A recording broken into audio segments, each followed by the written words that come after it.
A Tabata entrou também. Daniel Abicair, legal. Uma galera entrando. Boa noite, pessoal. Só esperar 5 minutinhos aí para nós começarmos, esperar todo mundo chegar.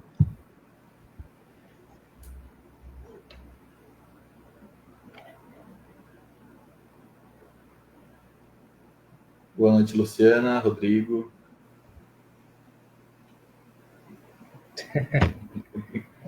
A Dani causando.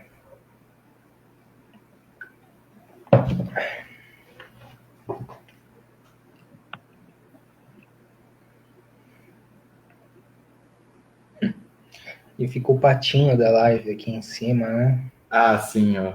Patinho aqui. Pato de fone.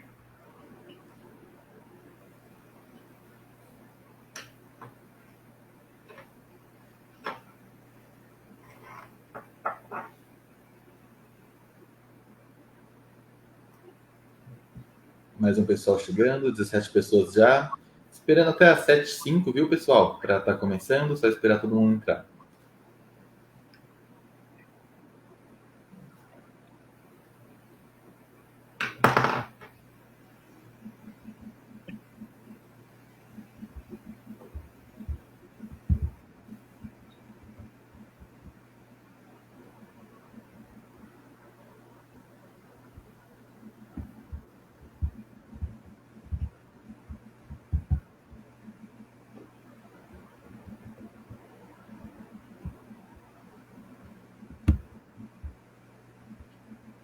É estranho se ver do outro lado da câmera, né, meu? Normalmente eu fico assistindo a galera, e agora você fica vendo aqui interagindo. Que doideira, velho.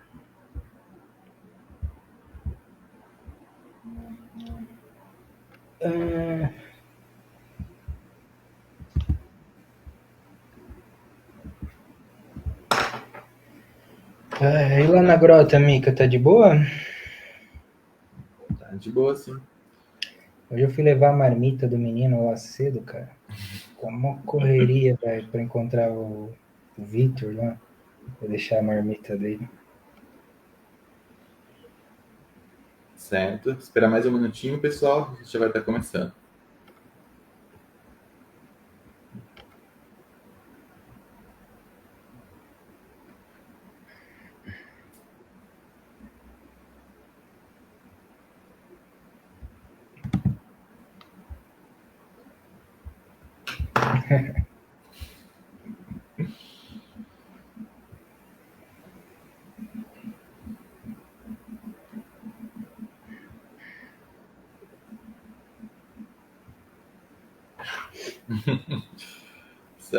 Comer ouvindo aqui a entrevista. Muito bom, muito bom.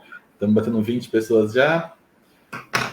Logo mais já estaremos começando. Só esperar mais um pessoal chegar.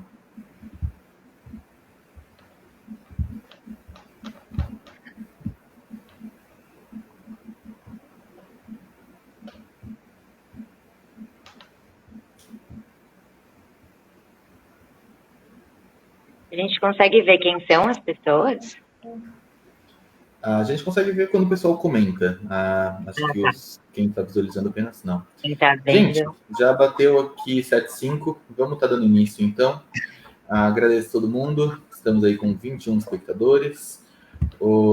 Estamos começando, então, a transmissão sobre desafios e soluções para a fauna silvestre. Pesquisa, impactos urbanos, unidades de conservação em Atibaia e região. A gente vai estar falando um pouco sobre uma pesquisa que foi sendo desenvolvida pelos nossos entrevistados aqui. Então, a gente vai ter um tempo aí para estar fazendo perguntas também sobre a fauna silvestre em geral aqui na região. Bem, começando primeiramente introduzindo aqui os nossos participantes. Estamos com Matheus Simioli, Isabela Paradas e Paul Colos. Introduzindo aqui brevemente cada um. Paul, biólogo, mestre em zoologia pela Unesp de Rio Claro, experiência na área de coordenação de projetos, ecologia e conservação de pequenos mamíferos. ecologia e conservação, médios e grandes mamíferos também, e morcegos na Mata Atlântica, Cerrado, Caatinga e Amazônia, voluntário na elaboração de políticas ambientais de Atibaia. Tudo bom, Paul? Obrigado, Mica. Temos aqui a Isabela Paradas, médica veterinária pela FMVZ Unesp de Botucatu, especialista em sustentabilidade ambiental pela Simbiose, ou pela Simbiose, não, perdão, pela PUC-PR e monitora ambiental na Simbiose. Boa noite, valeu, Mica. Tudo bem? E temos aqui também Matheus Simioli, também conhecido aí como Simas, biólogo, pesquisador com foco em ecologia e recursos hidrogeoquímicos, monitor ambiental na Simbiose também. Bora lá, Mica, isso aí. E por fim, eu estarei aqui apenas lendo as perguntas e tudo mais, mas eu sou o Mikael Miller, também monitor ambiental na Simbiose. Boa. 26 pessoas, olha só, boa noite a todo mundo que entrou. Então, dando início aqui, vamos falar um pouco sobre a pesquisa que foi sendo desenvolvida lá na região da Serra do Itapetinga. Os três aqui eles estavam realizando a pesquisa do levantamento de pequenos mamíferos na região da Serra do Itapetinga. Esse levantamento dos pequenos mamíferos ele está sendo feito em colaboração com a TNC, que é uma parceira da Simbiose, e também com a Grota Funda, o parque municipal lá da Grota Funda, onde está sendo realizada a parte da pesquisa também. Então, uma junção aí desses dois projetos que está sendo executada essa pesquisa, o levantamento de pequenos mamíferos, que a gente vai estar falando um pouco sobre eles. Com a TNC, né, que é uma ONG, a The Nature Conservancy, que tem o acordo de cooperação técnica com a Simbiose, e a Grota Funda, que nós temos o termo de parceria da Simbiose com a prefeitura, mais especificamente a SEMADA, para a cogestão do local, né? Então, a gente teve bastante frutos, eu acredito, dessa pesquisa, e vamos estar falando um pouco sobre essa pesquisa, e depois vamos fazer algumas perguntas, aí vai estar aberto para vocês perguntarem também. Beleza, pessoal? Então, Paul, você tinha preparado alguma coisa? Gostaria de mostrar sobre a pesquisa? Tenho sim, Mikael. Olha só, vou falar mais sobre a pesquisa que a gente executou com os pequenos mamíferos, né, que foi com essa parceria entre Simbiose, Grota Funda e a TNC. E aí, eu acho que a primeira pergunta que é relevante falar é por que a gente decidiu usar pequenos mamíferos para se estudar isso na Serra, né? Mas eu acho que os pequenos mamíferos, eles têm algumas características que são muito importantes para a gente avaliar impacto ambiental, né? A primeira delas é que os pequenos mamíferos são muito ligados ao microclima, ao microambiente. Se há algum tipo de perturbação, até numa pequena escala que a gente não consegue visualizar visualmente, eles já começam a responder biologicamente, né? Então, eu acho que isso é bastante importante. A segunda é que os pequenos mamíferos eles têm uma longevidade muito pequena. Normalmente, um pequeno mamífero vive 2 a 3 anos, né? Algumas espécies apenas 1 ano. Então, quer dizer que todo ano, por exemplo, essa espécie de 1 ano, que vive 1 ano, todo ano ela tem filhotes e vem uma geração nova, todos os anos, né? Então, se acontece algum impacto, é muito rápido de se mostrar, né? Porque de uma geração para outra já começa a impactar. É muito diferente de se trabalhar com uma onça, por exemplo, que vive décadas, né? Então, até a gente perceber um declínio populacional num mamífero de grande porte, às vezes pode demorar muito. O pequeno mamífero responde rápido. E o terceiro é porque a base alimentar desses grandes carnívoros são os roedores marsupiais, são os pequenininhos, né? Então, eles têm uma importância muito grande para toda essa cadeia de animais aí. Então, utilizamos eles como foco. E aí eu vou dar uma apresentadinha aqui, muito rápida, nos slides que eu preparei, de como foi feita essa pesquisa na Serra. Vocês estão vendo minha tela aí? Estamos vendo sua tela, sim. Maravilha. Então, essa aqui é a Serra do Itapetinga, né? Deixa eu colocar aqui um ponteira laser. Pedra Grande aqui, do lado esquerdo, né? A Serra do Itapetinga, vista, e a Grota Funda. Então, a gente selecionou 3 áreas de amostragem para pequenos mamíferos, né? Esse 1 aqui, que é propriamente dito lá na Grota Funda, perto da sede, né? Os 3 pontos são dentro do limite do Parque da Grota Funda, mas o 1 é lá no Milho Vermelho, ao lado da sede. Então, é uma mata com árvores maiores, uma mata mais úmida, né? Uma mata atlântica um pouco mais típica. Um segundo ponto lá em cima da serra, mas ainda florestada, que é uma mata com árvores um pouco mais finas, um dossel um pouco mais baixo e que tem uma característica um pouco mais semidecidual, alguma época cai um pouco mais folhas, fica um pouquinho mais aberto. E o terceiro é lá em cima, né, numa das lajes da Pedra Grande. A gente não amostrou a laje da Pedra Grande em si, pela perturbação do número de visitantes que vem, mas amostramos uma laje logo ao lado ali da laje sul, onde não se pode ter acesso e que permitiu a gente fazer esse estudo com mais acurácia. E para mostrar os pequenos mamíferos, a gente usou esses tipos de armadilhas aqui. Primeiro, essa armadilha de caixa de alumínio, que chama armadilha Sherman.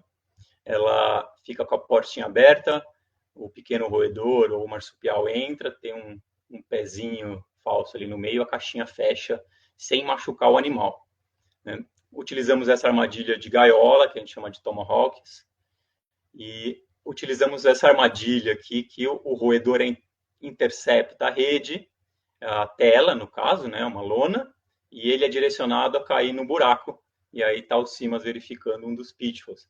Então, esses 3 métodos, eles não machucam os animais, a gente pode verificar, manipular eles e depois a gente solta. E, complementando o estudo, a gente colocou nesses pontos de amostragem algumas armadilhas fotográficas para a gente saber quais são os possíveis predadores que estão utilizando essas áreas do estudo dos pequenos mamíferos.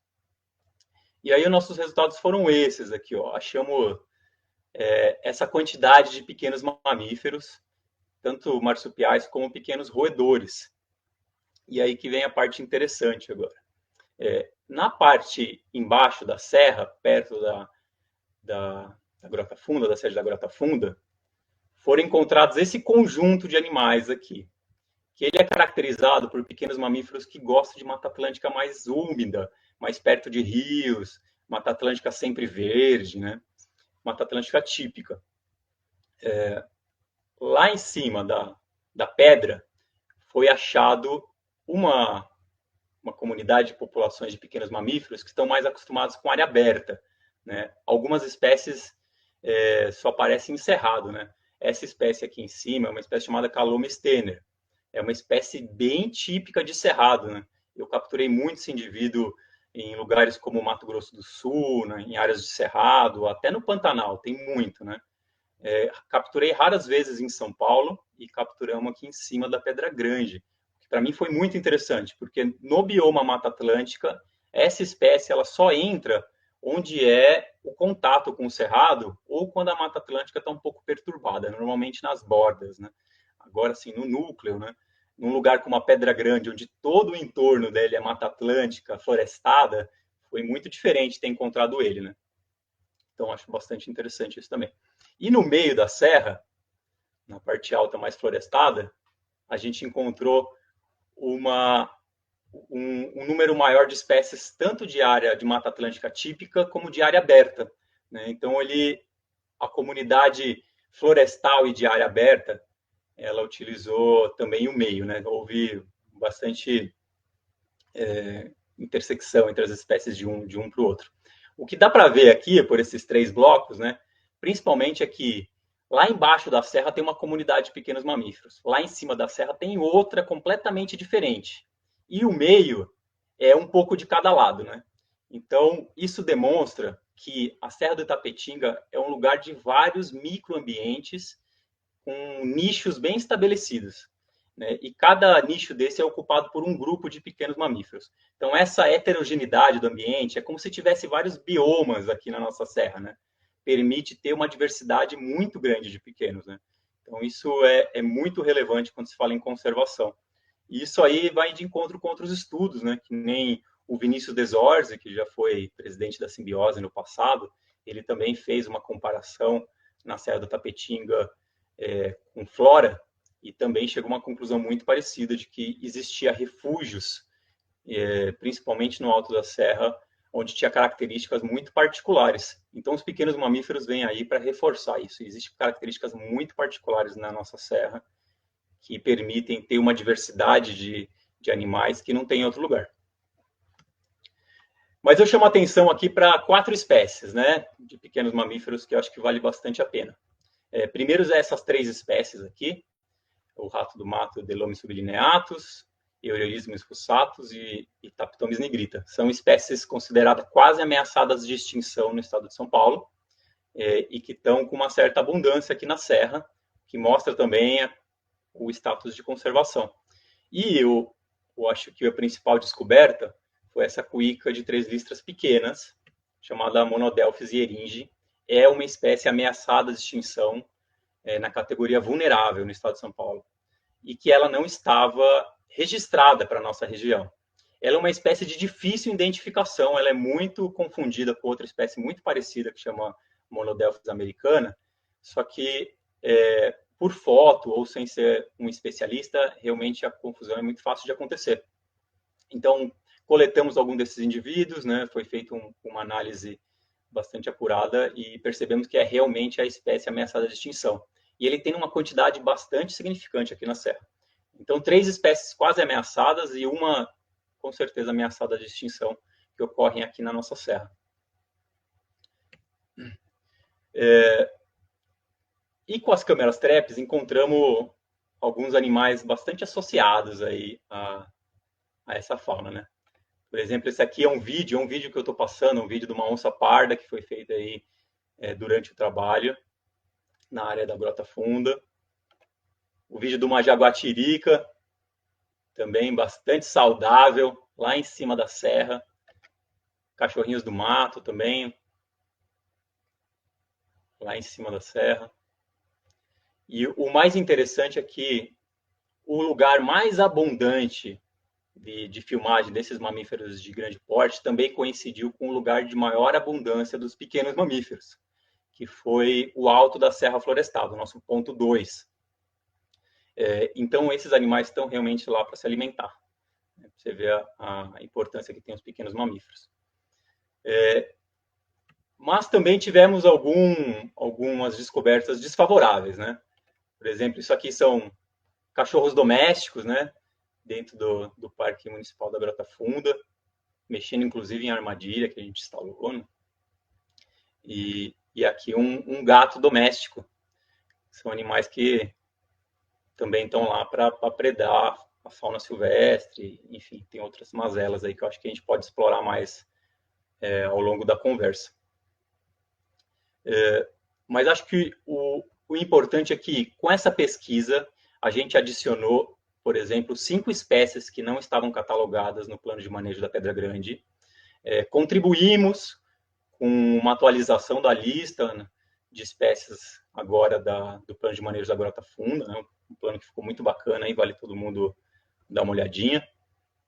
E demonstramos que a serra tem essa importância grande na conservação, com espécies ameaçadas, com alta diversidade, cada um ocupando um espaço importante, né?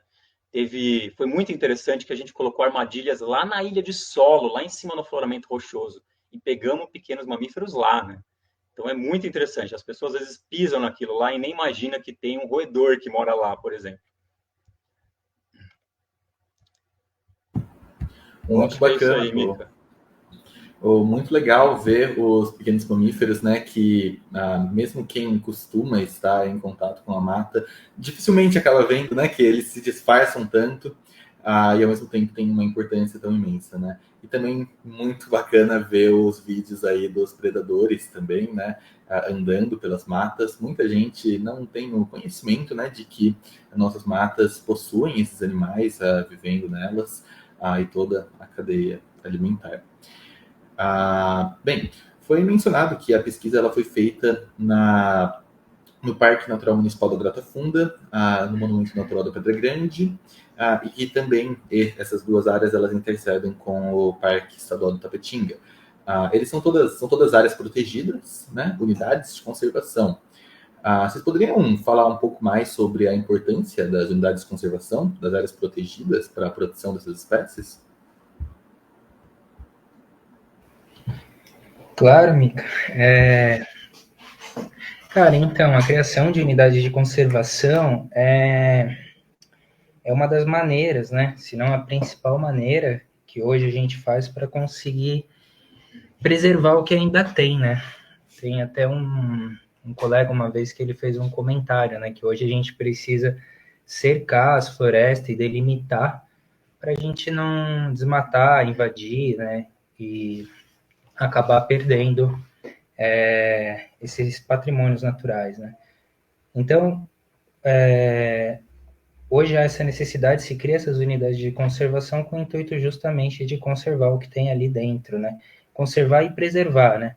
As áreas que não tiveram ainda nenhum acesso. Então, é muito importante porque, por exemplo, aí no caso da Grota Funda, né? É um parque onde você tem uma visitação, mas você também tem esses animais andando por lá e também tem essa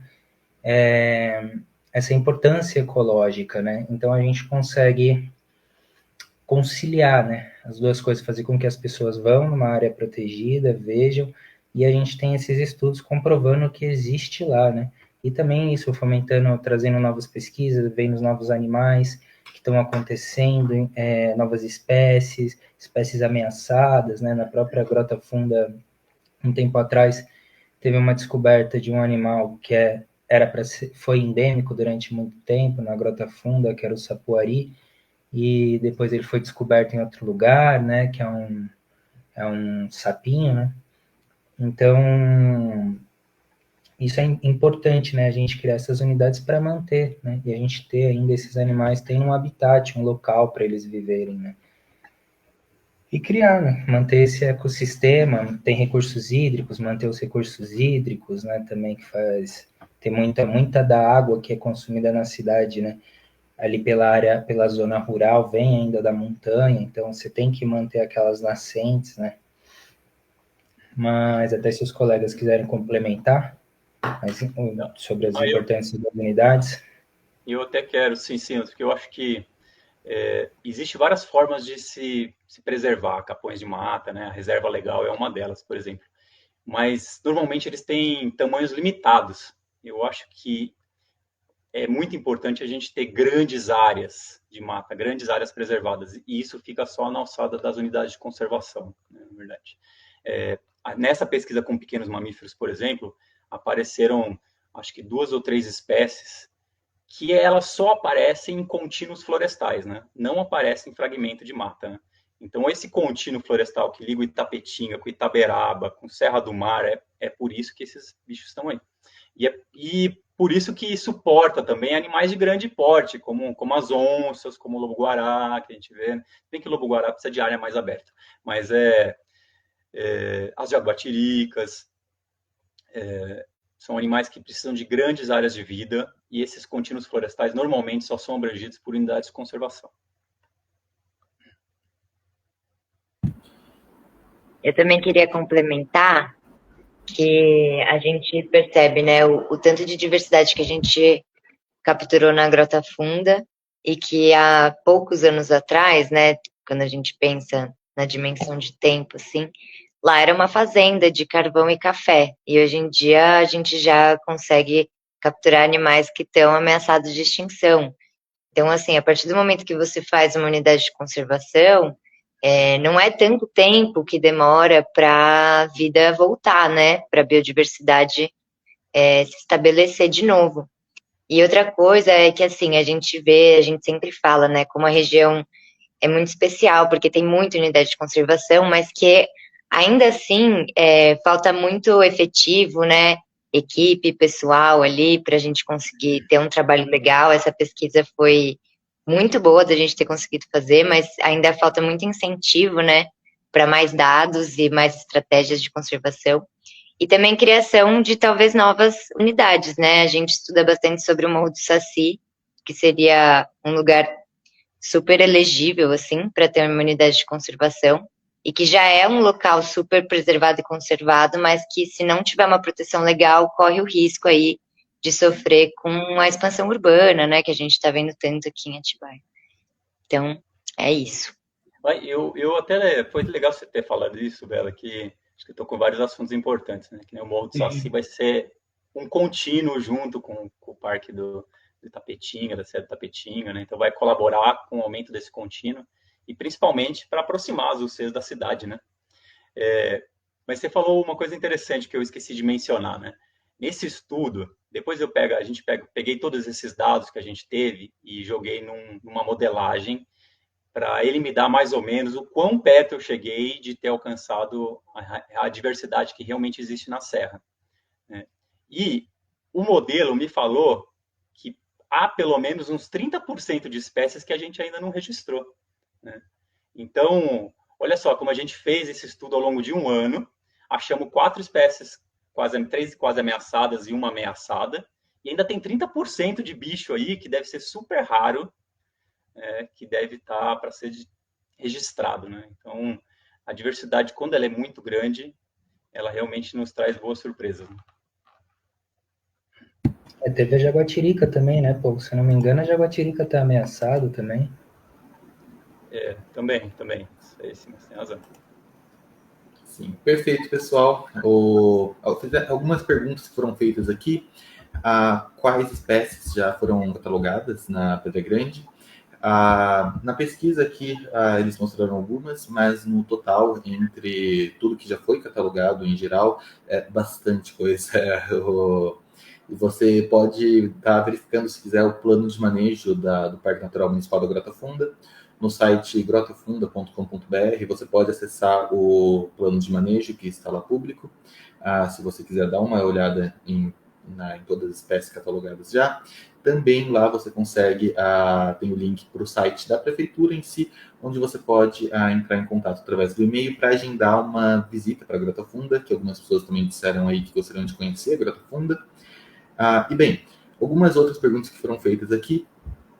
Quanto tempo que levou para fazer esse levantamento? Se teve uma época de destaque, se teve alguma influência negativa no 1º de maio também? Bem, gostaria de falar um pouco sobre isso?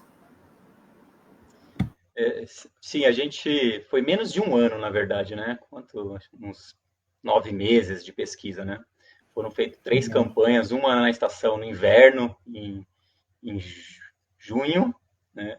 Outra em outubro, já no começo da época chuvosa, e uma agora, mês passado, em janeiro. Então foi super rápido, assim, para falar a verdade, né? Um bom estudo a gente faz com pelo menos 2 ciclos, 2 anos, né? Porque às vezes a gente pega um ano muito atípico, como o ano passado foi um ano atípico, né? Teve um inverno muito quente, então pode dar uma modificação na flutuação das populações. Então o ideal seria realmente fazer mais um ano, mas foi o que tivemos por enquanto. Na época chuvosa, teve muito mais registros, mas as espécies mais raras apareceram no inverno, né? Então, o que mostra a importância de se fazer, até na época desfavorável, é legal fazer a pesquisa, porque você não pega muito bicho, mas são bichos interessantes, né? E sobre a influência do 1º de maio, não, a gente não conseguiu fazer nenhuma correlação, né? É porque esse 1º de maio foi bem mais fraco do que os precedentes, né? E também porque a gente definiu os nossos pontos de amostragem em áreas um pouco mais longe de área de visitação, justamente para a gente não ter essa influência, né? Mas olha só que interessante, a gente amostrou ilhas de solo, né? E nessas ilhas de solo a gente capturou pequenos roedores que moravam lá dentro, né? Parece que você só vai encontrar invertebrado, essas coisas, mas não, tem vertebrado morando nesse pedacinho de solo, né? E o 1º de maio era um lugar que o pessoal subia e realmente, às vezes, tinha uma degradação muito desfavorável, assim, nessas ilhas de solo. Então, acho que apesar da gente não ter mostrado áreas que sofrem visitação, o 1º de maio, do jeito que era conduzido antigamente, com certeza tinha impacto nessa fauna silvestre. Quais outros impactos vocês veem dentro das unidades de conservação? O fogo, por exemplo, é um impacto muito grande para essas comunidades? É, hoje é o pior, né, no Brasil inteiro. Mas a gente aqui sofre bastante com fogo, né? A Simbiose já vem apagando fogo aí desde 2005. Mas o problema do fogo dentro das unidades de conservação é quando se torna aquele incêndio descontrolado, né? Então ali você acaba perdendo, relacionando a fauna, né? A gente acaba perdendo muitas serpentes, a gente acaba perdendo alguns roedores também, alguns conseguem fugir, mas esses animais mais rasteiros, tem alguns roedores que são mais rasteiros, né? Acabam morrendo, então você pega sapos também, esses tipos de animais. Mas o incêndio hoje ele é uma das piores causas, né? Se não é a pior que a gente tem aqui, né? Porque demora muito para recuperar e às vezes você abre espaço para vir espécies exóticas, né? No local onde tinha as nativas. Então, bom, essa é uma grande dificuldade, né? Que nem a gente tem ali do Parque Puma, que até o pessoal comentou aqui também, né? Morro do Saci, Parque Puma. E lá no Puma, a gente tem esse fragmento de cerrado. Também o pessoal está batalhando para fazer se tornar uma unidade de conservação. E lá você tem muita espécie de capim exótico, né? Então, quando acaba pegando fogo ali, ainda mais por ter essa característica de cerrado, o fogo vai embora, né? E depois você abre espaço cada vez mais para você perder o capim nativo e vir o exótico, né? E fica cada vez mais difícil numa área queimada você também articular com as entidades para você fazer uma área que queimou se tornar uma unidade de conservação, né? Então a gente também tem essa dificuldade. E o combate é uma coisa difícil, né? Hoje a gente tem poucos brigadistas que atuam nas unidades de conservação aqui da região, mais a Fundação Florestal e a Defesa Civil, né? E os bombeiros militares também. Então, hoje, se eu não me engano, pegando o Parque da Pedra Grande, né, o Monumento e o Parque Estadual de Itapetinga, a gente tem 14 mil hectares, né? Então é muita área para se combater, né? E mesmo assim a gente vem aí atuando e tentando ao máximo evitar o desmatamento devido ao fogo, né? Que é uma das principais causas. Voltando a falar um pouco da fauna, né? É uma coisa muito doida, porque quando o incêndio está começando, você vê os animais, né, já começando a se afastar, né? E a gente vai meio que no caminho oposto dos animais, né? E diversas vezes a gente vê algumas coisas bizarras acontecendo, né? Eu lembro de um colega que me falou isso, eu já vi uma vez uma jararaca morta, queimada, e ela mesmo se mata, né? Quando ela vê que ela não vai conseguir escapar, ela pega e morde o próprio corpo. Isso é muito doido, porque ela se mata para não morrer queimada, né? Então é uma coisa que a natureza ela conhece o fogo, né? O fogo tem desde sempre, ela tem algumas adaptações para sobreviver, mas como a gente tem hoje as maiores causas, 99% da causa dos incêndios vem por causa humana, porque a causa natural única que tem é raio, né? Então, assim, as unidades elas não estão preparadas, a natureza não está preparada para a quantidade de incêndio que o ser humano causa. Né? E com o clima atual, desde da forma com que está, fica cada vez mais propício para esse fogo ter mais vantagem para ele continuar se propagando, né? E automaticamente destruindo as unidades. Acho que eu acabei proseando muito. Doei um pouco da sua pergunta, Micael. Ô, Mica, eu acho que eu até tenho um exemplo, vou falar assim, com base na pesquisa que a gente fez do impacto que o fogo tem, né? Olha só que interessante, quando a gente estava fazendo esse estudo, a gente encontrou uma espécie que chama rato-pitoco, é uma dessas quase ameaçadas de extinção. Ela é uma espécie que eu já capturei assim, em vários lugares da Mata Atlântica, sempre em contínuo florestal, né? Nunca em fragmento. Só que ela é muito rara, normalmente ela é muito rara, assim, difícil de se encontrar. E na Pedra Grande, principalmente lá no Alto da Serra, no nosso ponto 2, a gente capturou essa espécie numa abundância gigantesca, que eu nunca tinha visto, né? Um rato que é quase ameaçado, que só vive em ambiente preservado, em mata madura, né? Encontramos um pouco embaixo, em Milho Vermelho, mais perto do pé da serra, mas muito lá em cima, e eu fiquei pensando por que tem tanto lá em cima e pouco embaixo. E aí, conversando com pessoas que conhecem mais a serra do que eu, algumas falaram, esse ponto que vocês estão mostrando aí em cima já não queima de 20 a 30 anos, talvez 40 anos sem queimar. É uma mata muito madura. E realmente, assim, tinha uma serrapilheira muito espessa, né? E esse rato, ele é semifossorial, né? Ele não é fossorial, que o fossorial ele entra nos buracos, né? E ele não é arborícola também, não é terrestre, ele é semifossorial. Ele anda dentro do folhiço. Então, imagina numa queimada, ele vai se proteger no ambiente dele, dentro do folhiço, que é justamente onde o fogo consome, né? A biomassa está lá. Então, eu não tenho dúvida que essa espécie é altamente impactada pelo fogo. E se você for ver o pé da serra, houve muito fogo constante por muitos anos, até se consolidar a unidade de conservação, se queimou bastante. E um bicho tão vulnerável como esse, quando pega fogo, ele realmente é muito impactado. Isso deve diminuir a abundância dele num tanto, se é que ele não é extinto localmente, né? E aí, quando se é uma área contínua, gradualmente ele volta para a área se a gente parar de queimar, né? Então, não tenho dúvida de que as queimadas que aconteceram no pé da serra ao longo dos anos impactou ferozmente essa espécie, em especial, né? E lá em cima, não.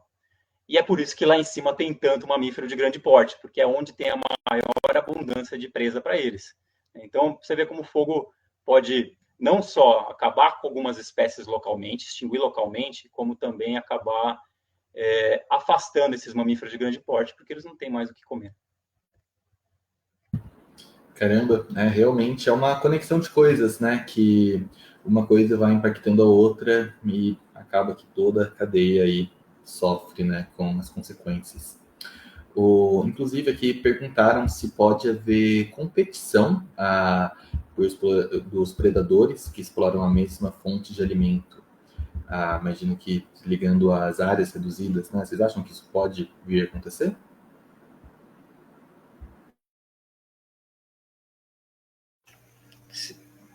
Vai responder aí, pô? Pode responder. Sim, deixa eu ver se eu entendi a pergunta, Mica. Por exemplo, pela falta de hábitat, se eles competiriam excessivamente entre eles, né? Que seria isso, né? Acho que com certeza. Acho que com certeza. Pois é, né? Porque é isso, né? Mas assim, as populações no final elas se regulam. Alguém vai passar fome e não vai conseguir perpetuar, né? E aí automaticamente ela vai ser eliminada. E isso entra até no que o Simas falou, assim, às vezes isso já acontece naturalmente por uma casualidade natural, né? Às vezes uma mudança climática, um evento extremo, natural, isso já acontecia naturalmente. Aí a gente vem e adiciona os extremos, os impactos urbanos, a queimada, enfim, o aquecimento global, né? Então, eu acho que a gente complica muito mais a vida desses animais. E assim, esse ano eu andei observando, esse ano foi um ano muito atípico, eu andei observando que a frutificação das árvores foi muito maluco esse ano. Pequeno problema técnico. Voltou? Cortou um pouquinho o que você falou. Então frutificou fruto no verão, no inverno, fora de época. Então eu imagino como que funciona isso para os animais silvestres, que eles estão acostumados a ter muito estoque, come o máximo que pode no verão para aguentar o inverno, né? E aí chega nessa época que eles têm que comer o máximo para aguentar o inverno, não tem o suficiente. Então até as próprias mudanças climáticas já causam um impacto gigantesco nessas populações silvestres.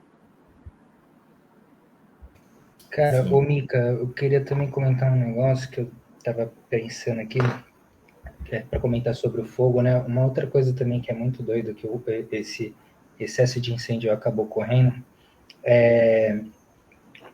quando pega fogo assim, né, normalmente pega fogo perto dos limites, né, das unidades de conservação, nunca pega lá na meioca, às vezes pega, se cai um balão, né, alguma coisa assim, mas normalmente fica bem próximo da zona de amortecimento, que a gente chama ali, que é a borda do limite. E esses animais, né, eles também correm para a área urbana, cara. Isso é muito louco, aí você acaba também tendo alguns acidentes, né, ou como você diminui aquela área. Teve um fogo que a gente foi, teve 2 fogos que isso rolou, e foi uma coisa assim que me impressiona, porque eu gosto muito de aranha. E o povo até lembra de um que ele estava comigo. Cara, quando pegou incêndio na rua que a gente estava, eu contei 19 armadeiras saindo assim, andando pela rua, né? Então você via esses aracnídeos saindo assim, andando, de vários tamanhos e indo pro meio da rua, tá ligado? E sendo atropelado. Sei que o pessoal não acha tão bonito a aranha, né? Mas é muito interessante quando você vê que o fogo também espanta isso, né? E aí você acaba também fazendo com que tenha com que essa fauna silvestre também acabe migrando um pouco para essas áreas rurais ali mais urbanizadas, né? Porque elas acabam Sim. perdendo o habitat delas. Perfeito. Acabaram de fazer uma pergunta, justamente nesse tema, inclusive, aqui, de que os animais tendem a ir no ambiente urbano com as queimadas. Isso também relaciona legal aqui com uma pergunta que fizeram anteriormente aqui sobre quais comportamentos que as pessoas podem ter para contribuir na conservação e quais orientações, também outra pergunta, quais orientações que tem para o pessoal. Se gostariam de falar um pouco sobre isso, dos animais indo para as áreas urbanas. Bom, posso falar um pouquinho. Eu acho que com as queimadas, e não só elas, né, com os loteamentos e a urbanização desenfreada, os animais estão realmente perdendo habitat e a gente não está deixando nenhuma rota de fuga ou fazendo nenhuma ação estrutural mesmo da cidade para minimizar esse impacto. Então, são algumas coisas. Primeiro, a própria cidade, né, como infraestrutura mesmo, precisa adotar algumas medidas. Então, uma delas que já existe aqui em Atibaia, mas é muito pouco, eu queria falar um pouco para vocês, porque pouca gente conhece, são as passagens de fauna. São pontes mesmo, que algumas espécies de animais usam, então saruês, primatas, até preguiça, ouriço conseguem utilizar, né? Então, isso tem sido usado como forma de compensação em alguns empreendimentos, mas fica restrito ao próprio empreendimento. Então, na verdade, tinha que ter um diagnóstico da própria cidade, de lugares que esses animais estão sendo mais recorrentes, né? E precisam usar outras formas de se mover, porque eles estão usando a mesma via que a gente.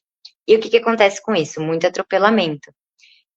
Eu acho que até comentaram, né, de um atropelamento de 2 cachorros no mato na Lucas, e a gente acaba vendo bastante.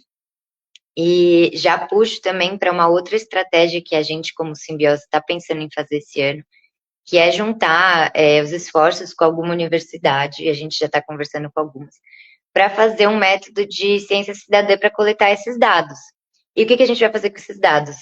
Um diagnóstico para entender quais são os lugares que têm mais recorrência, assim, né, de fauna atropelada, de avistamento de fauna, e que precisam dessa atenção urbanística mesmo. Então, a ideia é esse aplicativo ser, a ciência cidadã é um método, né, de que a própria comunidade ajude, né, a encontrar esses dados e tabular esses dados. Então, que a própria sociedade possa colocar que avistou, né, colocar uma foto georreferenciada, que ajude, né, a gente ter mais informações para conseguir direcionar essas estratégias. E a gente recebe muita mensagem de orientação de fauna silvestre em casa. A gente está vendo cada vez mais, né, por diversos motivos aí. E o que é para se fazer, porque tá todo mundo perdido, perguntam para a Simbiose, ligam para a Polícia Ambiental. A gente fez um organograma para ajudar um pouco aí o pessoal. É um fluxograma bem fácil, assim, de sim ou não, para você ver qual situação que você se encaixa. Então, isso está no Instagram e no site da Simbiose, pode ajudar alguém aí que perguntar. E por que a gente fez esse fluxograma também, né? Porque aqui na cidade, a gente não tem o apoio de um CRAS ou um CETAS, que são centros de reabilitação clínica e soltura de animais selvagens. Então, quando aparece algum animal na sua casa, não tem muito o que fazer, a gente fica meio sem para onde recorrer. Os órgãos responsáveis, que seria a Polícia Ambiental, a GCM, o Corpo de Bombeiros, muitas vezes eles não atendem o pedido porque eles não têm destinação. Então não às vezes as pessoas ficam super nervosas, né, com esses órgãos, mas sem ter a destinação, não tem muito o que eles fazerem. Uma vez até eu resgatei um cachorro do mato e fui na Polícia Ambiental, eles não tinham nada, não tinham nem caixa de transporte, tive que pegar num pet shop a caixa de transporte. Então, o que a gente pode fazer, né, sem ter ainda esse convênio com um CRAS? Isso né, a prefeitura deveria ter essa estratégia, esse convênio tanto com uma iniciativa privada ou pública para auxiliar, né, com esse manejo de fauna. Mas se você vê um animal silvestre, muitos animais são antropizados. Então, por exemplo, o morcego, a maritaca, o gambá, eles vivem na cidade e eles estão sendo afetados, mas eles se adaptaram muito bem à cidade. Então, eles vão continuar aparecendo na sua casa. Eles não vão ser dizimados porque a gente está colocando mais casa e mais loteamento. Na verdade, eles se adaptaram bem. Então, às vezes, eles aparecem mais ainda, tá? Uma superpopulação de maritaca e de saruê por aí, né? Então, esses animais antropizados, a gente tem que proteger eles de animais domésticos. Então, prender o cachorro, prender o gato e deixar o animal ir embora. Se esse animal estiver saudável, você viu que o animal está saudável, ele apareceu ali no seu quintal, ele não está ferido, não está apresentando nenhum risco para ninguém, ou para ele mesmo, ou para os animais domésticos, o ideal é a gente deixar ele ir. Porque a gente tem um pouco essa ansiedade de quero salvar, então vou pegar, vou ligar. E às vezes não tem necessidade. Às vezes o melhor que você pode fazer. Eu acho que eu vou cair, gente, que meu celular travou. Mas se eu cair, vocês continuam. Mas enfim, às vezes o melhor que você pode fazer. Voltei, será? Sei, vamos passar um pouco aqui, talvez, para os dois, enquanto ela volta ali. Ela falou bastante sobre o CRAS. Mas o Paul pode continuar isso. Vocês poderiam explicar um pouco melhor o que é o CRAS e CETAS e quais são os próximos aqui da cidade, inclusive, que o pessoal perguntou? Sim, justamente quem é especialista para falar nisso é a Isabela. Mas o CRAS é o Centro de Recuperação de Animais Silvestres. Isso. Bela, fala do CRAS, fala do CETAS. Sim, desculpa, gente. Coisas online tem essas, né? Então, esses lugares, eles são lugares normalmente que têm convênio com as prefeituras. É um lugar que a prefeitura precisa pagar esse convênio. Mas o que acontece? Eles dão treinamentos, né, para as instituições, a Polícia Ambiental, a GCM, os bombeiros, para como fazer o resgate, porque a técnica de resgate é muito importante. Muitos animais morrem no resgate. E esses animais são levados até os CETAS, ou o CRAS. E lá, esses animais vão ser reabilitados. Se eles tiverem algum problema clínico, né, eles vão passar por cuidados.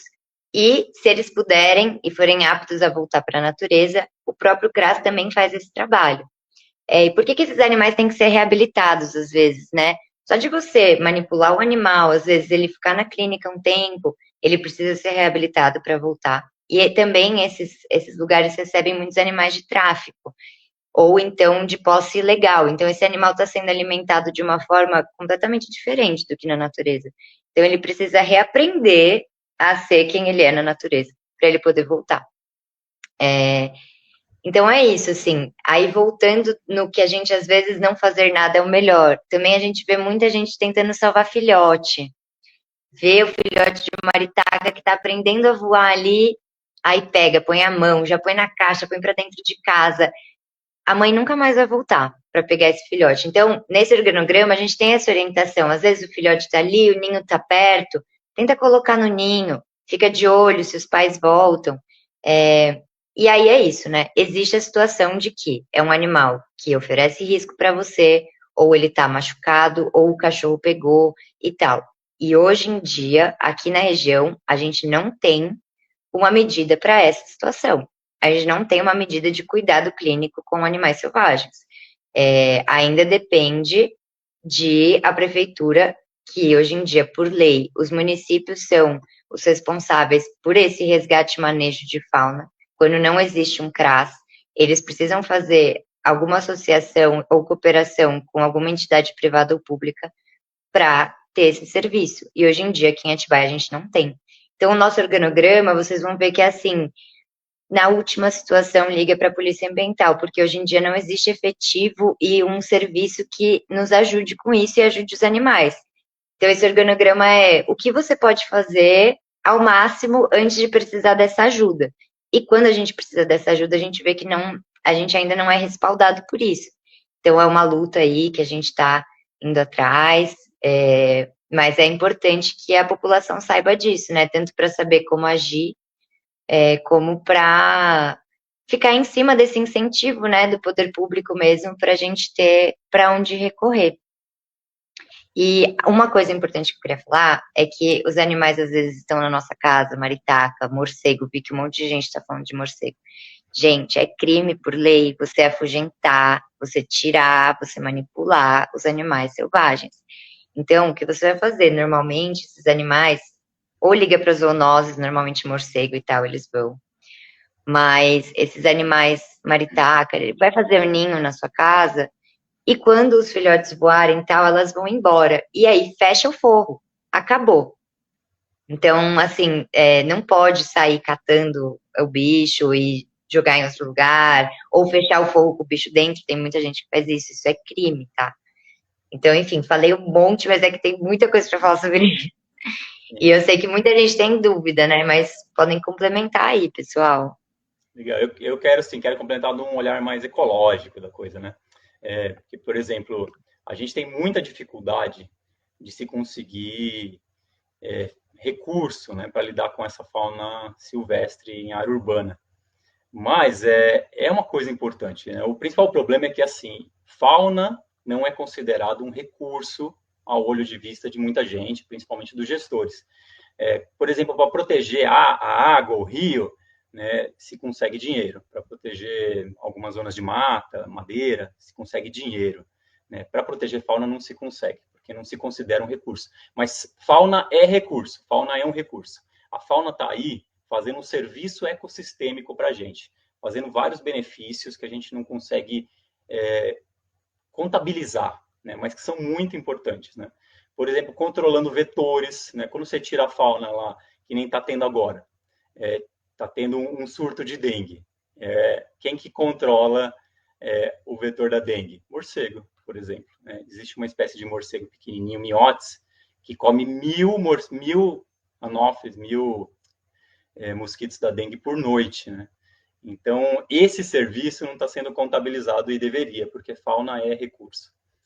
E já que ela é recurso e já que ela faz serviços ecossistêmicos para a gente, é interessante que elas estejam por perto, né, para executar esses serviços de bem-estar para a população. E é isso aí que a Isabela falou. Existe um conjunto de fauna que a gente fala que é fauna sinantrópica. Ela é fauna silvestre, mas ela já está habituada a viver na cidade. A cidade é o ambiente dela.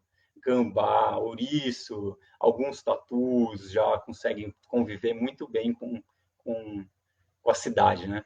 E assim, eu acho um grande privilégio, assim, você morar na cidade e de repente conseguir ver uma fauna silvestre perto de você. Acho um grande privilégio. Então a gente tem que cuidar para que isso aconteça. E aí eu vou falar uma experiência pessoal que eu tive, né? Eu tenho um galinho de estimação aqui em casa. E aí começou a acontecer que meu galo começou a ser atacado por gambá. Então, acordei várias vezes de madrugada para ir salvar o meu galo, que estava sendo arrastado por gambá, né? Aí, uma hora fiquei meio pé da vida de ter que acordar muitas vezes de madrugada, e aí observei que o caminho que os gambás vinham, eles vinham pelo fio, e aí encostava nas árvores da minha casa, que encostava no fio, eles passavam para dentro da minha casa. Então, um belo dia eu fui lá e podei todos os caminhos onde os gambás poderiam entrar, e aí eu tive um sossego com o gambá. O que aconteceu em seguida?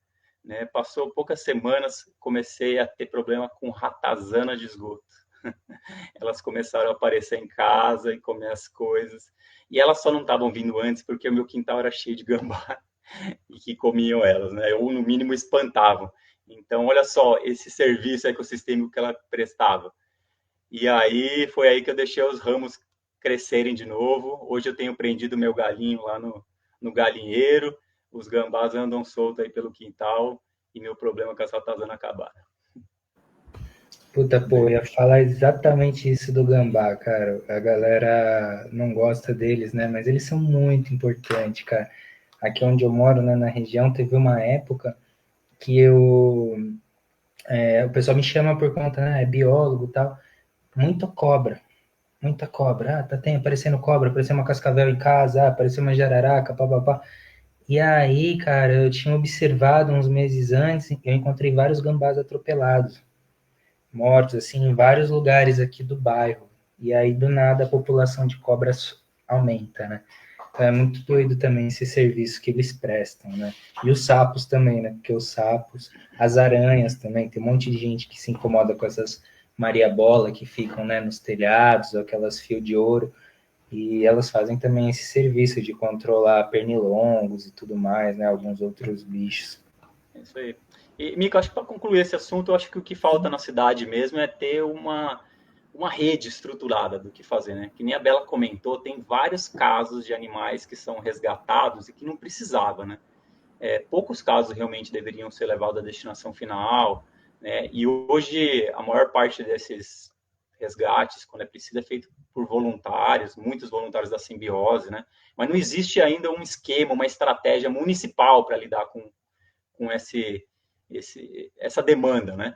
A cidade crescendo, cada vez se encostando mais nas unidades de conservação, cada vez tendo mais contato entre pessoas e fauna silvestre, e a gente não tem essa estrutura formada, então acho que é esse o caminho, a gente brigar para se ter uma estrutura política, né, para ajudar o município a lidar com esse recurso importante que é a fauna silvestre. Sim, o pessoal citou bastante aqui alguns exemplos sobre a questão do caso dos setas aqui nos comentários. E também, anteriormente foi publicado no Instagram que a gente ia estar fazendo essa entrevista, e o pessoal deixou algumas perguntas também. A maioria aqui acho que já foi, de certa forma, respondida. A questão do que fazer quando você vê um saruê, os atropelamentos, a falta de plano de gestão municipal para promover a coexistência da fauna, a falta de informação do pessoal. Uma coisa que também perguntaram bastante é a questão do que fazer com os animais domésticos, os impactos dos animais domésticos na fauna silvestre. Vocês gostariam de falar um pouco sobre isso? Sim. Antes, só uma coisa assim que nem é muito sobre a cidade ou sobre algo tão científico, mas sobre os atropelamentos, antes de entrar nisso da errante que eu lembrei, assim, eu acho que a gente incentivar muito isso, né, da prefeitura e tal, mas aquela coisa do curto prazo, o que eu posso fazer, a gente fica meio sem saber o que fazer.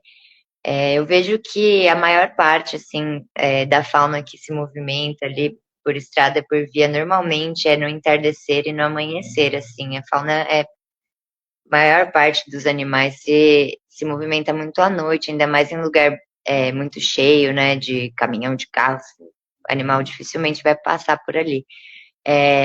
Então, além da infraestrutura da cidade, né, depois de um diagnóstico, colocar um quebra-molas, às vezes um negócio de velocidade, prestar atenção no que você está fazendo, né, no seu dia a dia ali, tipo, então realmente não dirigir tão rápido, em estrada de terra principalmente, e principalmente nesses horários, assim, que são muito importantes para essa movimentação da fauna. Agora, sobre a fauna doméstica, a gente chama até de fauna errante, termo mais científico, né? E tem um impacto gigantesco. Tanto é que aquele vídeo dos cachorros que o Paul mostrou é na mesma câmera trap que a gente pegou a onça parda. Então, assim, eles estão invadindo muito, assim. E existem várias doenças que a gente chama de zoonoses, né, que são doenças que são transmitidas tanto entre animais selvagens e animais domésticos, quanto com o ser humano envolvido nisso.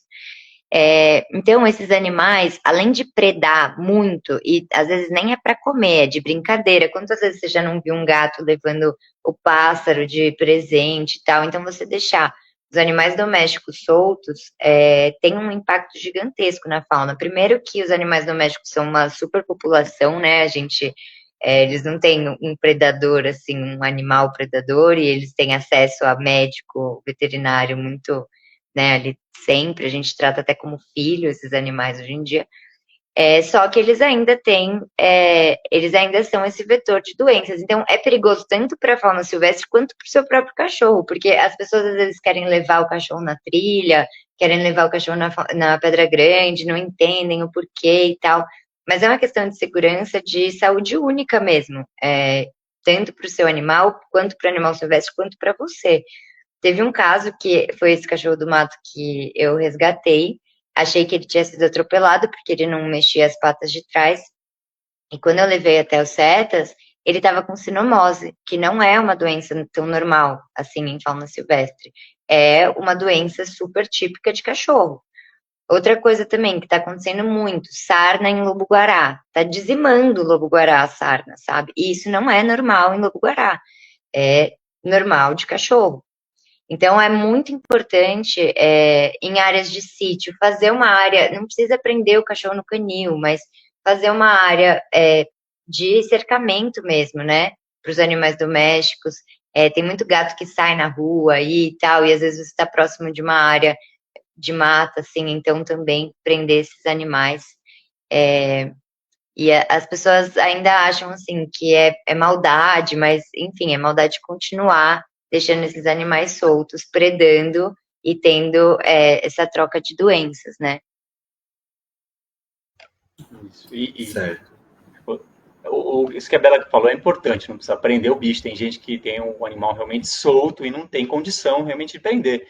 Mas, assim, se nesses casos, se a pessoa mora muito perto de uma unidade de conservação, se puder, pelo menos, prender durante a noite, já reduz o impacto enormemente, né? O próprio gato, assim, se você puder restringir ele dentro da sua casa durante a noite, você já vai estar minimizando muito o impacto que ele causa na fauna. Idealmente cercar, mas caso não possa, restringir, pelo menos que ele saia à noite. O Micael, acho que se você me permite tomar mais uns minutos, você falou sobre como lidar aí com essa fauna da cidade de Sinantrópica, né? Eu queria aproveitar essa oportunidade para a gente fazer um pequeno guia rápido, né, sobre esses animais, né? Por exemplo, o gambá. Gambá é o bicho que a gente mais vê, o pessoal fala saruê, gambá, enfim. O que fazer se ele aparecer na sua casa? Se você tem cachorro, o ideal é prender ele até esperar o gambá ir, né? O porco-espinho, ou ouriço cacheiro, a mesma coisa. Se tiver cachorro, espera ele ir embora sozinho. Você não precisa chamar um órgão ambiental para resgatar, a não ser que ele realmente esteja machucado, quase morrendo. Aí tem os teius, que têm aparecido muito dentro nas moradias também. O que fazer? Nada, são super bacanas esses bichos. Não atacam, né? Come um monte de larva, besouro, né? E vai ter uma época do ano que vai esfriar, eles vão sumir por meses a fios, né? Então também não precisa se preocupar. Maritaca, morcego, esses aí são um pouco mais trabalhosos, porque acabam ocupando o forro da casa. Mas é o que a Isabela falou. Elas estão lá para nidificar, para ter os seus filhotes. Então espera a época do inverno, que eles não estão mais tendo, eles vão abandonar, descobre onde eles entrou e veda, né? E os morcegos, eles ficam lá o ano inteiro, mas durante a época do verão, eles estão se reproduzindo. Se você fechar, você acaba matando alguns filhotes lá dentro, e aí vai dar outro problema sanitário dentro do seu telhado. Mas no inverno, eles não estão reproduzindo. Então, assim, o que dá para fazer é você vai fechando o telhado, deixa só uma aberturinha. Quando chegar o inverno, os morcegos vão sair durante a noite. Aí você acorda de madrugada, vai lá e fecha esse buraquinho. Eles vão voltar e não vão ter como entrar, vão ter que achar outro lugar. Então, aí tá aí, um guia prático, rápido. Se tiver mais algum animal que eu tenha esquecido, mas acho que esses aí são os mais relevantes. Perfeito. A gente falou bastante aqui sobre a questão da fauna silvestre nos ambientes urbanos, né? Já estamos aqui há praticamente exatamente 1 hora aqui no ar. Vendo agora aqui algumas das perguntas que foram deixadas para trás, que não tem tanto a ver agora com o tema atual, porque foi feito anteriormente, mas só para responder algumas outras perguntas aqui. Perguntaram lá atrás qual é o impacto da circulação de pessoas e carros na laje da Pedra Grande. Quem tiver mais alguma pergunta, gente, vamos fazendo aí que em mais ou menos uns 20 minutos aí a gente já vai estar preparando para encerrar, beleza? Beleza. Cara, o impacto lá, né? Bom, no plano de manejo lá já é uma área meio de uso intensivo, né? Então ela já é uma área meio que para as pessoas irem, já é uma área meio abandonada, vamos dizer assim, tanto que você vê pouca presença de animal silvestre lá. Mas o maior impacto ali, a gente tem aquelas ilhas de solos, que são vegetações, é uma flora que ela é muito difícil de desenvolver, ela demora muitos anos para se criar ali, né? E é muito simples a gente destruir ela, né? O Pô acabou até de comentar que na pesquisa a gente ainda encontrou pequenos roedores que vivem lá. Então, os animais na laje da Pedra Grande, você tem, esse é um dos principais, o pessoal acaba desmatando, o pessoal acaba pegando plantas, né, para levar para casa, então as pessoas costumam ter esse hábito. Você tem muito lixo, como lá hoje, infelizmente, ainda não tem uma estrutura, as pessoas acabam urinando e defecando em qualquer lugar, e aí acabam também deixando os lixos lá. Você tem a poluição sonora, o excesso de barulho também afasta os animais. É muito doido que quando eu trabalhava lá na laje, chegava perto da hora da gente fechar a pedra e ficava vazio, né? Só ficava a gente ali, dava uns 5 minutos, e você já via os carcará chegando e pousando. E eles começam a bicar o lixo, né? Então é uma coisa que você, às vezes a galera não acha, né? Que porque não viu nenhum bicho lá o dia inteiro, mas os carcarás eles acabavam revirando isso, né? Acabava revirando os lixos. Acredito que os roedores também possam vir a revirar os lixos. Então eu acho que o maior impacto ali na laje são esses, né?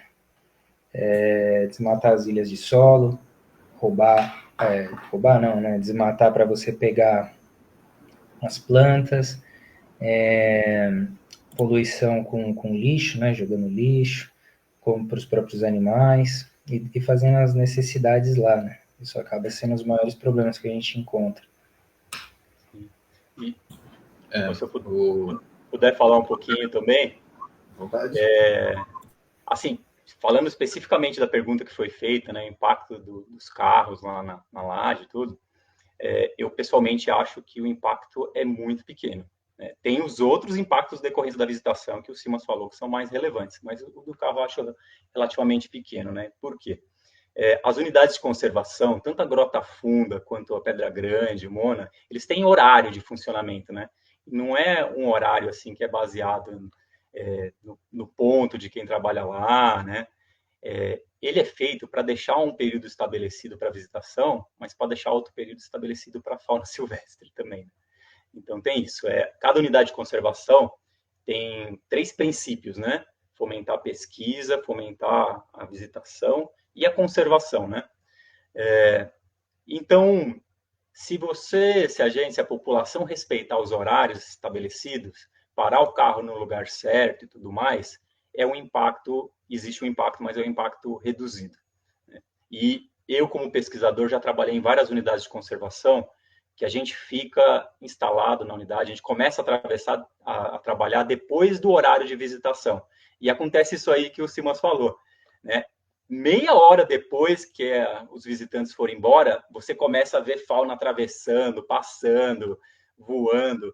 Então, eles se adaptam também. Eles sabem que vai ter um horário que não vai ter ninguém e eles vão poder livremente fazer a sua natureza, né? Então, acho que é isso. Sim, eu acho que isso se encaixa bastante também numa pergunta que também foi feita lá atrás, que a gente citou sobre o 1º de maio, aí perguntaram o que é o 1º de maio, né? E aí eu já gostaria de até adicionar aqui também por que por que que o 1º de maio foi proibido, por assim dizer, né? E por que que eu não posso mais subir de madrugada a Pedra Grande e acampar lá? Se vocês puderem falar um pouco sobre isso. Cara, o 1º de maio, né, até onde eu, se eu não me engano, né, tinha a cooperativa Sul-Brasil, cooperativa, era uma madeireira que tinha aqui, acho que era Sul-Brasil, alguma coisa assim. E aí, no 1º de maio, ela era uma das proprietárias ali acho que do começo, da pedra, na parte de trás, ela levava os funcionários lá para cima e fazia Cooperativa Têxtil Brasil, me deram um spoiler aqui. Ela levava os funcionários lá para cima e fazia uma comemoração, né, pelo Dia do Trabalho e tal, né. E aí essa tradição foi continuando na cidade, mesmo depois de não ter mais essa companhia. E aí foi virando meio que uma tradição da cidade. O problema é que, como o Paul disse, na unidade de conservação ela tem horário para fechar e para abrir, e a Pedra Grande também a gente teve diversas ocorrências, porque eu sou uma pessoa que, quando eu tinha 12, 13 anos, eu subia, né, no 1º de maio, e teve várias ocorrências, né? Os bombeiros, eles tinham que sempre resgatar alguém, então você tinha essas ocorrências também. Na Pedra Grande de madrugada, a gente já teve diversas ocorrências, né? De crimes, de coisas que não é nem legal ficar se comentando aqui, né? Então você também tem essa questão. É uma unidade de conservação, um local à noite, que só tem um lugar para entrar, um lugar para sair. Ocorreu vários crimes lá de madrugada.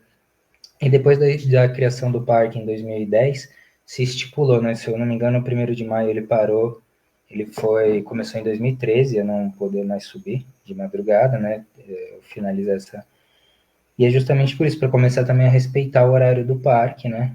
Tirar essa tradição que, infelizmente, assim, teve suas partes boas, né? Que eu vivi, assim, teve as partes boas, mas teve muita parte ruim. As pessoas acampavam em cima das ilhas de solo, você tinha um desmatamento muito grande no 1º de maio para se fazer fogueira, você tinha incêndios que eram causados também, né?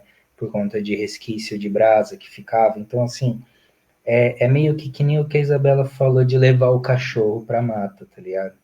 Tem coisas que é legal, quem gosta de floresta, quem gosta de ir pro mato, é legal, tem coisas que são legais, mas depois que você aprende, né, e você entende o porquê não fazer aquilo, você não faz mais sentido você fazer, né, porque é isso, você começa a ver os pontos negativos, o que estava sendo causado ali, né. Então essa questão do 1º de maio, essa questão da madrugada, né, de ficar lá também de madrugada, tem muito a ver com essa questão de desmatamento, fogueira, acampamento, né, que são coisas legais, mas as pessoas não têm uma área destinada para isso, né. Então, as pessoas acabam fazendo o que querem dentro da unidade, e isso você desencadeia várias questões que não estão dentro do que é permitido da unidade, né? Porque aí você acaba indo exatamente contra, você não conserva, né? Você não conserva aquela área. Eu queria complementar. Pode falar, pô. Eu acho só assim, né, que a pergunta veio porque proibiram, né? Mas na verdade ela não foi proibida, né? Ela só foi restringida. Ela tem que ser feita seguindo as regras do parque. E quando ela iniciou pela CTB, que nem o Simas comentou, era um negócio assim muito familiar da cidade, né? Subia crianças, idosos, todo mundo, né? De repente, em um determinado momento, o negócio começou a virar uma farra. Você ia para beber, ia para fazer fogueira lá em cima, né? E aí é isso, assim, não é que foi proibido, é que eu acho que espera-se que volte a ser o que era antes, né? Você pode subir, mas não pode ser de madrugada, não pode beber bebida alcoólica dentro da unidade de conservação, que é uma regra, não pode fazer fogueira, que também é uma regra, e também não pode subir com o seu cachorro, porque é uma regra da unidade de conservação. Mas assim, a gente estimula até que as pessoas voltem à tradição de subir, seguindo as regras do parque, porque é uma coisa bastante legal.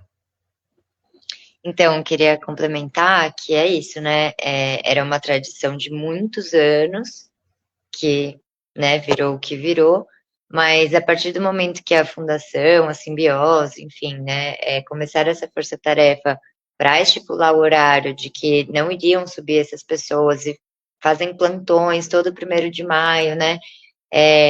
Ano passado e ano retrasado, quase não teve ninguém que tentou subir. E quem tentou, assim, não era nem meio por mal, era tipo, eu ouvi falar que dava para subir à noite no 1º de maio e subir, ou tentou subir à noite um dia qualquer, assim. Então, assim, a recorrência já diminuiu demais, assim, em 10 anos. Tudo bem, a gente pensa, nossa, 10 anos tal. Mas a gente vê como a educação ambiental e a permanência no território fazem muita diferença sobre todos os assuntos, assim, sobre o 1º de maio, e a gente espera que agora sobre a fauna a gente consiga, né, criar uma rede de pessoas que tenham interesse sobre esse assunto, que tenham ouvido a live, que possam vir aqui perguntar para a gente, seguir as orientações que a gente está dando, né, participar de conselhos municipais, para a gente disseminar a informação cada vez mais, até que isso vire o normal das pessoas, né?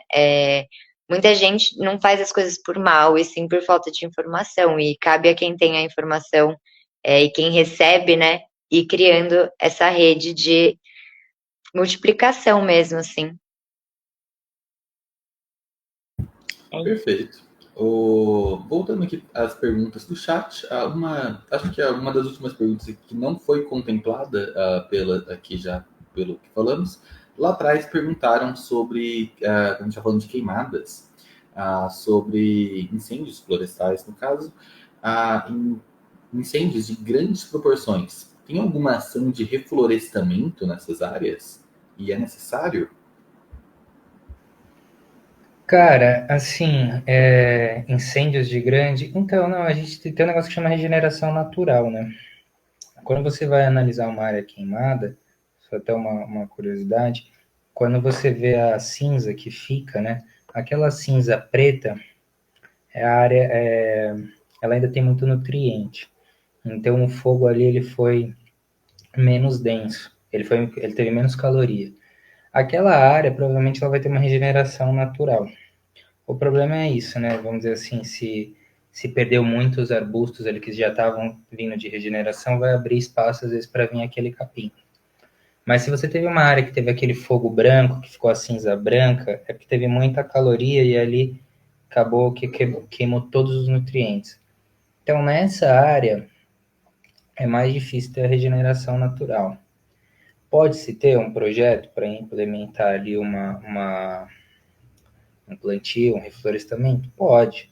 Eu acho que fazer reflorestamento nunca é demais, né, na minha opinião. Mas normalmente quando você tem um incêndio de grande escala, a gente acompanha, né, para ver essa restauração natural. E é difícil, assim, caso tenha uma necessidade, né, mas ele também depende do que é grande escala, né, fazer essa intervenção. Mas normalmente se acompanha, né? A gente não faz esses projetos de restauração, mas é isso, nada impede da gente também analisar e ver e falar, poxa, aqui dá para a gente implementar fazer um plantio de mudas ou fazer uma semeadura direta, né, e tal, e aí conversar com os gestores das unidades e ver se é cabível naquela área a gente fazer esse projeto, né. Teve muitas unidades, inclusive a Grota Funda, ela foi feita através de restauração, né. Sim, muito bem colocado, como disse, né? A Grota Funda anteriormente ela era uma fazenda, né? E a restauração natural às vezes ela tem um poder muito maior do que a gente pensa, né? Bem, perguntaram aqui também o que fazer com filhotes de aves caídos do ninho. Até vi isso aí, interessante isso aí que eu até esqueci de falar, mas o que fazer com o filhote que caiu do ninho? Muitas vezes o filhote ele está quase formado, quase com a penugem ali, e ele caiu de uma forma natural, ele está aprendendo a voar, né? E aí ele treina perto ali, né? Então tem muitos casos que é melhor não mexer, é só sair de perto, que se você prestar atenção, muitas vezes os pais estão por perto ali meio que acompanhando, né? Então esse é um caso de não intervir, prende o cachorro, deixa o bicho se virar lá, né? Mas tem o caso também de que cai um bichinho assim, sem pena, sem nada, né? E aí, esses talvez seja o caso de intervir. E aí não tem muito o que fazer, a não ser que você ache o ninho e consiga colocar no lugar, mas mesmo assim pode ter rejeição, enfim, mil coisas. Mas também faz parte da dinâmica natural do bicho. Às vezes, o ninho não estava muito exposto, e foi um tucano lá, tentou predar e deixou cair. Faz parte, né? Às vezes acontece como os chupins, que ele nasce no ninho do tico-tico e o chupim mais velho, ele empurra o mais novo para fora.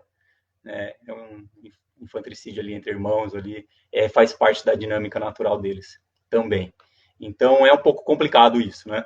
Eu acho que se for fácil, você ver o ninho, tiver ali, quiser colocar, há uma chance de que dê certo. Mas se tiver com pena, já pré-formado, a informação é não mexer.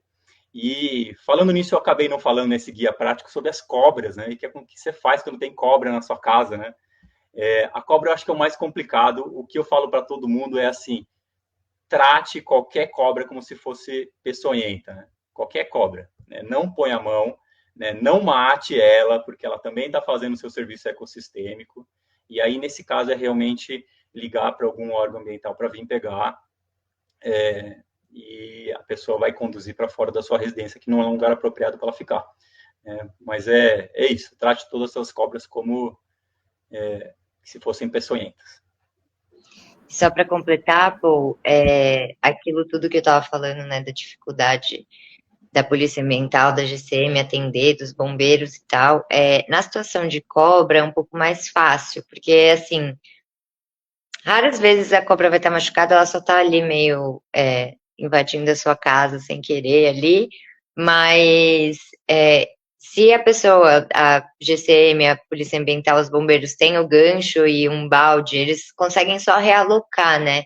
Esse animal não precisa ir para um setas e tal. Então, e eu acho que como traz muito risco à vida humana, né? E os bombeiros prezam, a prioridade deles é a vida humana, é um atendimento que rola bem, assim. Então, pedir esse tipo de serviço em questão de serpentes é uma coisa que dá super certo, assim.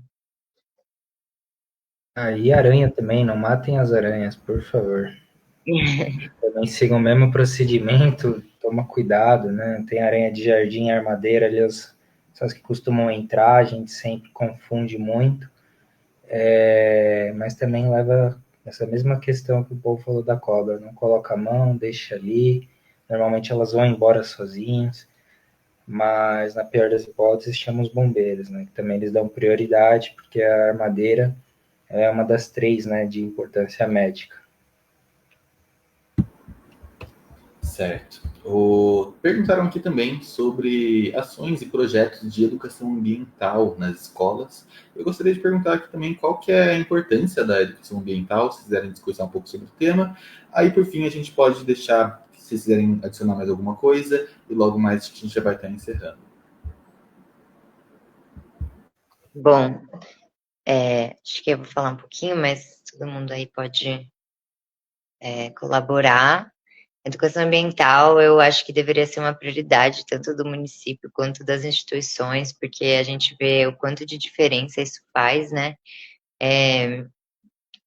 A gente vê que não só para crianças, porque a gente atrela muito a educação ambiental à criança e escola, que eu acho que é super importante e a gente pode falar mais aí sobre o Plano Municipal de Educação Ambiental, que a gente também está indo atrás de correr com assuntos super relevantes, assim, né, para serem obrigatórios nas escolas. Mas existe também a educação ambiental de adultos, né, de quem está ali na lida, de quem vai ser quem vai escolher que vai matar um animal ou não, que vai pôr fogo ou não. Então, eu acho que é muito importante ter essa presença nas escolas, nas comunidades, envolver pais e a comunidade como um todo, né? Hoje em dia, a Simbiose tem a parte da Grota Funda, que recebe visitação, mas a nossa parte de visita a escolas, ela é feita voluntariamente, mesmo pelos contratados da Simbiose, porque isso não está num escopo específico, assim, dos nossos projetos. Então, a gente vai nas escolas e fala sobre diversos assuntos, mas ainda a equipe é muito reduzida para muita demanda, mas é uma super vontade nossa estar mais presente nas escolas, e uma coisa que a gente tem feito é capacitação de professores. Então, assim, a gente consegue multiplicar um pouco mais e não precisar a própria equipe, as poucas pessoas estarem presentes o tempo inteiro, porque um professor consegue disseminar isso para muitos alunos e perdurar o conhecimento, né? Porque a gente vê também às vezes, vai fazer uma visita em uma escola e nunca mais voltar. Então, vai ser aquele dia da visita, vai aprender um monte de coisa e nunca mais se falar sobre esse assunto, assim. A gente não acredita que a educação ambiental é pontual, e sim algo continuado. Então, tem que estar dentro do escopo do Plano Municipal de Educação Ambiental, do currículo, né, das escolas, mas que se for alguma coisa em relação à visita e tal, que isso seja continuado, né, um projeto mais extenso aí para ter resultados melhores. Mas vocês podem complementar também, gente. O Bela, eu acho que assim, a gente tem um privilégio na nossa região tão grande que a gente tem pelo menos 5 unidades de conservação aqui perto, né? E normalmente, quando se fala em educação ambiental, fala-se muito em fazer nas escolas, né? Você citou, é muito importante realmente, mas em lugares como o nosso, onde as unidades de conservação estão tão perto, faz tão mais sentido trazer esses alunos para a unidade de conservação, para vivenciar aquilo, para ver, né? Eu sinto muito falta também dos alunos estudarem as nossas unidades de conservação, as suas peculiaridades, né? Que nem isso que a gente estava falando aqui. A gente tem um ambiente super singular, que são esses refúgios rupestres que tem lá em cima da Pedra Grande, da fauna. Às vezes, assim, o estudante sabe o que é uma hiena africana, mas se você falar o que é uma arara, que tem aqui na Grota Funda de Monte, não faz nem ideia do que seja, né? Então, isso me entristece um pouco, assim, né? Que a gente tem essa localização privilegiada, essa proximidade com as unidades de conservação, e o que a gente precisa de um incentivo para fazer a educação ambiental lá em loco, né? Porque a partir do momento que eles entenderem a importância, amarem aquele ambiente, eles vão proteger com certeza. É exatamente isso aí, né, pô? É aquela... A pessoa tem que criar uma sensibilidade, né? Isso que é legal de você ter a visitação na grota, né? Porque as pessoas conseguem também ver, né? E também ter essa ideia das unidades, elas terem a visitação, é extremamente importante para a educação ambiental, né? Porque a pessoa ir no local também, não só estudar, mas também ir conhecer, acho que a educação ambiental, ela tem muito disso, né? Ela é vivida, né? Ela tem que ser vivida, né? Ela não tem também só ser na teoria, só a gente falar e tal. É legal a gente estar divulgando, indo nas escolas, mas fazer com que as crianças visitem, né? E também trazer isso para os adultos, cara. Eu vou ter que dar uma puxada de sardinha para a cartilha que a Simbiose fez. Cara, aquilo ali é uma educação ambiental da região top. Foi feita lá em 2020, que a cidade inteira deveria ler. Aí fica até quem está na live ainda, né? Que já faz 1h30 que a gente está aqui. Quem quiser aí, faz um pedido na Simbiose lá no chat, a gente dá um jeito de arrumar uma cartilha, se quem tiver interesse de ler, conhecer, lá conta da história da cidade, junto com a história do meio ambiente, do tombamento, e vai contando sobre várias coisas para você se identificar e ver, assim, né, criar aquela, como é que fala? Quando a gente se sente do lugar, né? E com Pertencimento mesmo, assim. pertencimento no meio ambiente, aí lá tem isso, tem vários animais que tem aqui, você fala, caramba, não fazia ideia, né? Tipo, às vezes todo mundo me chega e fala, ô, tem onça aqui? Eu falo, tem. Pô, tal, tem. Mas é aquela de bolinha? Não. É a parda. A de bolinha que a gente tem aqui é a jaguatirica. Pô, mas o que é uma onça parda, tá ligado? A parda é o que? Ela é cinza, ela é marrom, sabe? Então, e aí é um pouco dessa ideia, né? Essa cartilha, ela tem os animais, tem as plantas daqui, né? Que tem plantas que a simbiose ajudou aí na identificação. Tem a amaryllis, que é a planta mais tradicional que todo mundo vê.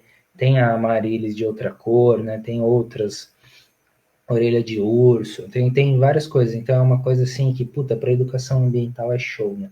E é um negócio que a prefeitura fez junto com a Simbiose, em termos de parceria, e que a gente poderia estar. A gente já utiliza isso, né? Que nem a Isabela falou nessa educação com os professores, a gente entrega essas cartilhas para eles terem essas informações, poderem estudar depois. Mas também, assim, né, para quem tiver interesse, tá aberto, fazer uma solicitação, porque, puta, é isso, conhecimento tem que ser passado para frente. Perfeito.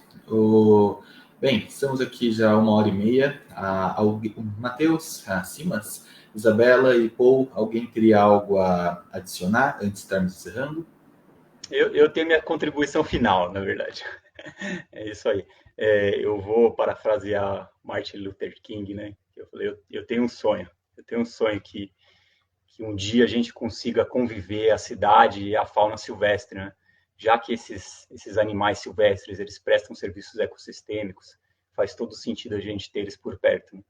Então, eu tenho um sonho que um dia a gente vai ter muitas unidades de conservação dentro da zona urbana, como vai ser o Puma no futuro, tenho certeza, em algum momento, o Morro do Saci, né, como já é a Grota Funda hoje, que a gente vai ver os animais ultrapassando as grandes avenidas por passagens de fauna, as pessoas parando na rua para os animais atravessar, não matando mais os animais que entram na sua casa, porque a gente vai ter um lugar onde você vai poder ligar para a prefeitura e falar, olha, eu estou com uma cobra aqui, você pode me auxiliar?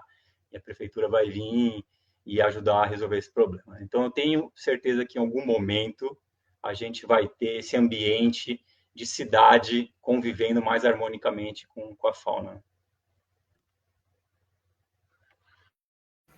Pô, massa, pô. Eu não vou parafrasear ninguém, mas eu tenho essa ideia aí também, cara.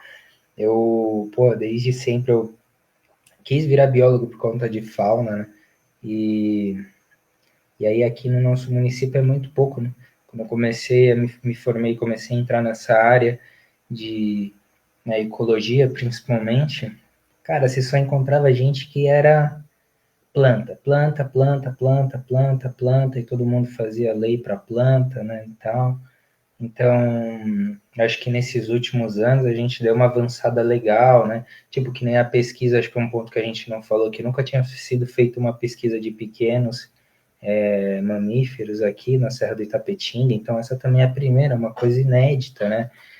Os levantamentos que a gente tem nos planos de manejo eram de pesquisas, né, da Mata Atlântica, que foram feitas, não nada específico da região, né? Então isso também é uma coisa legal, a gente tem uma pesquisa da região, hoje a gente tem bastante registros, né? E, e a gente está caminhando, né? A prefeitura, os conselhos. Hoje a gente está fazendo uma live sobre fauna silvestre, fauna errante, saca? Coisa que há uns tempos atrás não ia rolar. Então, estamos caminhando com projetos, né? Então, eu acho que assim, tá mais ficando cada vez mais perto desse sonho, né? Eu acho muito legal isso aí também, a galera tá criando essas consciências, né? E tem uma outra fita também que eu queria ter comentado, que tem esse lance, né? As pessoas, a natureza, ela é selvagem sempre, né? Às vezes as pessoas acham que a natureza é fofa, dá para passar a mão nos animais e tal.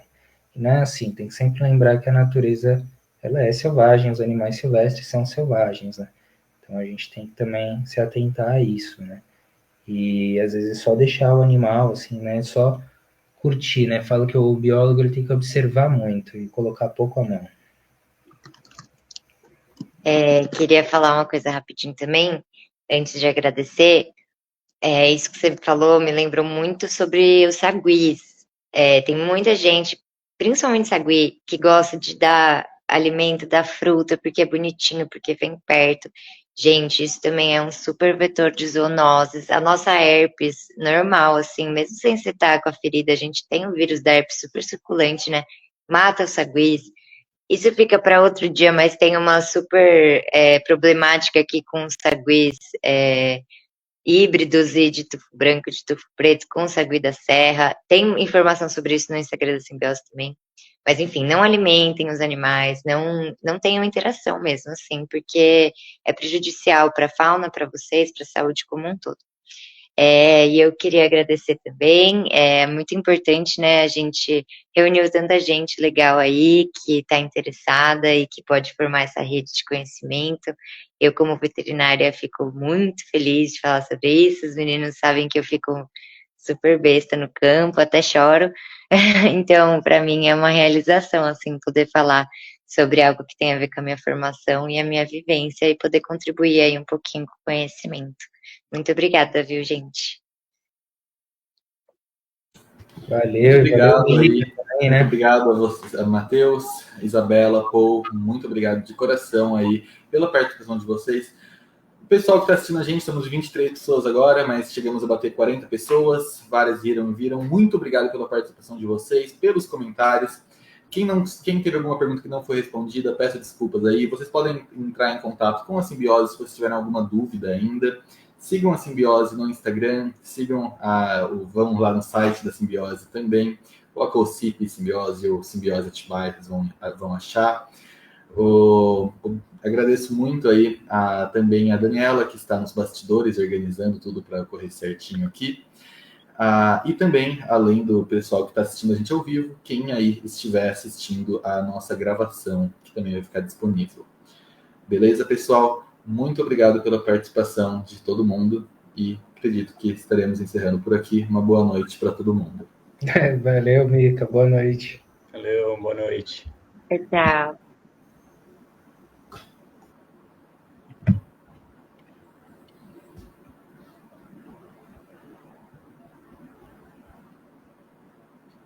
Eu não sei se encerrou.